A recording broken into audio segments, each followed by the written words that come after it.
Hi and welcome to the field security. We've been talking about basic security so far, about on the physical side.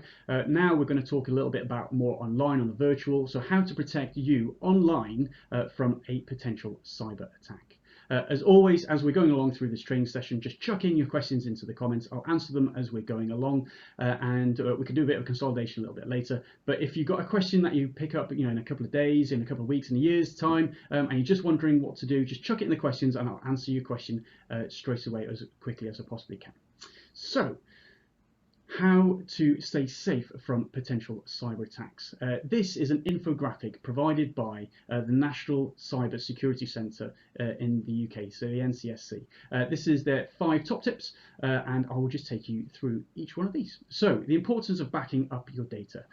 So, if you lose a computer and all your information is in one place and that hard drive is dead, then you've lost it unless you do some little bit of hard drive recovery, and which can be expensive and definitely a lot of hassle. So the easiest thing to do is to just have a way to back up your data in the first place. So whether that's an external hard drive, if you haven't got access to online, if you haven't got access to online to where you are, then some form of service like Dropbox or OneDrive, or there's loads available. Just something that you're really comfortable with and works with your within your budgets. And so your data is then protected and it's online and it's accessible to you. So if your computer goes down, you've got something going on. Equally, you can, if you're in multiple sites, you've got lots of different places, you can actually share data, replicate data between computers, so that if one does go down, you've got it somewhere else. If you want some top tips on how to do that and how to actually set up that network, just let me know and I'll provide as much advice as I possibly can. So the top number 1 tip: back up your data. Top number 2 is looking after your smartphone and tablets and how to keep them safe. So this is starting off with logging on, or kind of like just accessing it. So if you pick up your phone and you can just switch it on and you can just start using it, then it's not particularly secure. So just start using either the PIN function or the fingerprint function or the facial recognition, or doing a pattern on it, just so that you got it actually locked up as well. You can also get some form of software to wipe the phone if you lose it, so that people don't get onto your information, because phones inevitably have got so much personal information on them as well. Also, you can make sure that your apps are just kept up to date from security threats, and that applies to on the computer as well, and I'll mention that in a second. Just make sure they just kept it up to date from security flaws, and just use apps. Just don't install ones that you think might be a bit dodgy, or just there just because they look cool, because they're invariably the ones that have got some form of backdoor or are there for not particularly nice uses. So just stick for minimum number of apps on your phone that you actually need to just do your stuff. The next one is about using public Wi-Fi. Try to minimize that at all, because you've no idea who set that network up and who's trying to get into it. So use your connections that you trust. So whether that's through your paid subscriber, through 3 or 4G, or alternatively just get a VPN. That is probably the simplest way of doing it, is just, and you then know that connection is really easy. If you don't know what a VPN is, it's a virtual private network. If you're not sure about how to do that, just again contact me and I'll talk you through it. And equally, if you want me to do a video, just mention that as well, and I'll make a video as well about that. So the next bit is about replacing drives that are no longer supported by manufacturers. So that's all that is just sensible advice that kind of like is about just staying on top of the latest and current information. So top tip number 1, backing up data. Top tip number 2 is looking after your smartphone and tablets. Top tip number 3 is make sure you've just got some decent antivirus software and malware damage. So something that's actually just there working all the time. That's all an antivirus is. It's a software that's working for you to try and protect you from other bits of software, viruses or Trojans or wherever they are, to try and get onto your computer. So have a decent antivirus. Have different type of antivirus. If you've got like 2 or 3 different computers within where you're working, have different antiviruses on different places by different manufacturers, because they cover different types of malware. Make sure, as I mentioned before, just keep it all patched, and just stay up to date with the software and all the updates that happen. Make sure that you use some form of firewall. And so a firewall it normally sits within the router or within and sometimes within an operating system. So basically what that does is it just makes sure that only the right bit of information is coming to and from the computers or the networks. If you've got that disabled, basically everything comes in, rather than actually being trapped and kind of like and just caught through the firewall. So just make sure that's switched on. If you're not entirely sure how to do that, again, just let me know, and I'll try and help as best as I can. try and avoid some phishing attacks. So a lot of people perhaps have heard the word phishing, but not entirely sure what it is, or spear phishing. So phishing is literally just a broadcast. So the idea is just like you've got a rod, you've got a hook with a bait at the end, and you're just waiting for some random fish just to grab it. And it's not particularly targeted at anything. So a phishing attack is literally you're just kind of like hoping someone grabs it. Keep an eye out for these. So they'll perhaps they'll be very generic, quite often not particularly well spelt. Now that's not because the people writing them aren't particularly clever or very good at spelling. It's actually on purpose. It's because they're targeting individuals who are potentially not going to spot that's a spelling mistake, because it filters it down and it's actually really clever how they put together these phishing emails. Most people know the consequences. You go on there and then you start some form of engagement and conversation. It all sounds really great, or too good to be true. And it obviously is, and then all of a sudden you're probably out of pocket by something, because they've come up with a really clever trick to get your money, or to get your personal information to then get your money. The next bit is a spear attack, and how that is different is that it's much more focused. So if someone's already got access to your personal information, or they know stuff about you already, then they can perhaps develop a little bit more of a complicated approach, where instead of just fishing for something, it's a spear attack. So actually trying to attack that fish to basically get your information. And this could be through an office, or it'll be an email that might look like it's coming from a friend or a colleague or whoever it is. Says, oh, can you just give me the information about such and such a thing? And you kind of go, oh, you're trying to be helpful. And you just send them the information, and all of a sudden you've helped them get more information, which means that it can have more refined spear attack, and it just keeps on going on from there. So that's just one to have a little bit of a think about, and just to have a little bit of think about what is this messages, and why is people asking for this information. So, and the next one is on passwords and how to protect your data. The bit I'll probably highlight of this, you can sort of scan through that, but the key bit is, think about having a two-factor authentication. So we talked about in the smartphones about having some mechanism as your first protection in terms of sort of log on. If you've got really sort of things that you want to try and protect, and you don't really want people to gain access, there's quite often a function within that app for a two-factor authentication, which basically means a password and another password, or a PIN and another password. Basically, it's just two things to confirm that you are who you are. So those people who do online banking will probably be familiar of, you need something to log on, and then you need to prove yourself again, or through some form of proof to then send the money. So that's two-factor authentication.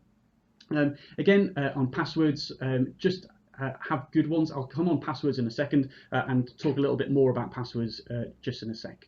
But before I do that, those people are sort of traveling around and moving around from one place to another. Do you know what? The phone is always running out of battery, and it's really tempting to just grab that phone and plug it into random phone chargers, whether it's electrical socket in an airport, or it's a socket in sort of a cafe, or kind of like in a random place, or some kind person's house that you're at. So in order to protect yourself from whatever network, because you can get data off the phone through any form of USB connection that connects into it. So on the front end of your whatever you've got to charge your phone, there's both data and power that goes into this cable. So how to protect yourself is what these called are data blockers. There's loads of different names for them, but the most common name is a data blocker. They are dead cheap. They're like £2 for 5. That sort of order of price. They are mega cheap. So just have a handful of them. And effectively, what it is you plug in this end to the plug or whatever you've got, and on this end you put in your charging cable, which you then connect your phone to. Dead easy. But what's clever about it is that inside, and if you have a look inside USB bits, you will see that there are 4 sort of bits of terminals, or kind of like bits of wire inside that socket. Now, the 2 in the middle are what carry the data, and the 2 on the outside is the power. And what this is it's basically just disabled, or they don't even exist, the 2 data ones. So all you've got left is the two power ones. So all it's going to do is charge up your phone or your tablet, whatever you got. So you can then know that when you're plugging in your phone to a random power source, you've got no idea, then it's actually safe, because all you're doing is actually charging, and there's no information being shared across those. So top tip, just get a data blocker. Okay, moving on to passwords. Now, I like this expression, passwords are a bit like pants. You should never leave them out where people can see them. You should change them regularly and you shouldn't loan them out to strangers. So that is my top tip about passwords. And do you know what? People are like the simplest way through to things. So, if you're using Chrome or Safari or whatever it is, quite often you get the option to kind of like you log onto a website, wherever it is, and you then click, do you want to remember my password? You click yes, and it saves it onto the browser, right? So, which is fine. But if you say, for example, you use Google as your email system and you use Chrome as your system. I'm not picking Google and Chrome for any particular reason. This applies to all of the different browsers. Is that if you can crack your the password to get onto your browser, then you can go into the password settings here, and then you can then, by clicking on this little icon here, expose the passwords for every single one of your different logon details. And as soon as, so for example, you go into Amazon or wherever it is, then you can then start buying stuff as if it was you and sending it to wherever you are. And the company's none the wiser because they've legitimately logged on with your username and your password, and they're just being you. They're just sending stuff to where you don't want it to go using your money. So how do you come around this? My top tip is to not save those into browsers. Go into these settings, learn how to delete these, but before you do, what you can have is a thing called a password manager. Now there's a number available, some of them aren't so kosher as others, and the one I personally recommend is this one here called Bitwarden. Now Bitwarden is peer reviewed, it's open source, so all the good things that you look for in terms of software, it's kind of like this, it's been checked by lots of different people. The kind of like the core element of it is available, what they call open source, so that people can check what's going on, and then you can effectively have all of your passwords here in one place, and then so you're on Chrome or Safari, whatever it is, or even on your phone, because you can have the app on your phone as well. You log into this to get the password to go into where you're going on, and do you know what?